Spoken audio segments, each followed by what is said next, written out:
পিচ্চিবন নাটকের 5 number episode কিভাবে সবার আগে দেখবেন সেটা জানানোর চেষ্টা করবো আজকের এই ভিডিওতে। দয়া করে আজকের এই ভিডিওটি স্কিপ না করে সবাইকে রিকোয়েস্ট করবো সম্পূর্ণ দেখার জন্য।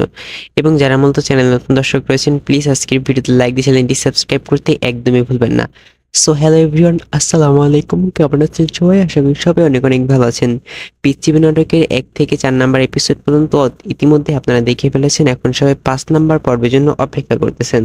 তার মতো কবে আসবে এই 5 নাম্বার পর্ব তা নিয়ে কথা বলবো আজকের ভিডিওতে, এবং 5 নাম্বার পর্বে কি কি হতে যাচ্ছে সবকিছুই জানাবো আজকের এই ভিডিওতে। দয়া করে ভিডিওটি কেউ স্কিপ করবেন না, আমি রিকোয়েস্ট করবো ভিডিওটি কেউ স্কিপ করবেন না। এবং কে কোথা থেকে আজকের এই ভিডিওটি দেখতেছেন সেটাও কিন্তু অবশ্যই কমেন্ট করে জানাতে একদমই ভুলবেন না। এবং তার পাশাপাশি অলরেডি এই পিচ্চিবি নাটকের 5 নাম্বার এপিসোড পর্যন্ত আসার আগ পর্যন্ত 4 নাম্বার ইতিমধ্যে আপনি দেখে ফেলেছেন আশা করি। যদি না দেখে থাকেন তাহলে এখনই নাদিয়া এক্সপ্রেস ইউটিউব চ্যানেল থেকে দেখে আসুন 4 নাম্বার এপিসোড পর্যন্ত নাটকটি আপনাদের কাছে কেমন লেগেছে।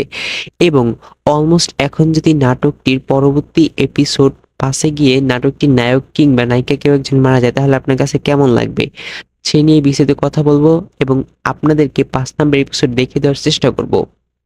5 নাম্বার এপিসোড কবে আসতে যাচ্ছে সেটা নিয়ে এখন কথা বলা যাক। বন্ধুরা, 5 নাম্বার এপিসোড আসতে যাচ্ছে 25 তারিখের ভিতরে আপনারা 5 নাম্বার এপিসোডটি পেয়ে যাবেন। ডিয়ার ভিউয়ার্স, আমাদের এই নিউজগুলো কালেক্ট করতে অনেক বেশি পরিমাণ কষ্ট হয়। দয়া করে ভিডিওতে একটি লাইক দিয়ে আমাদের উৎসাহিত করতে একদমই ভুলবেন না। আজকের ভিডিওর লাইক টার্গেট রাখলাম মাত্র 2000।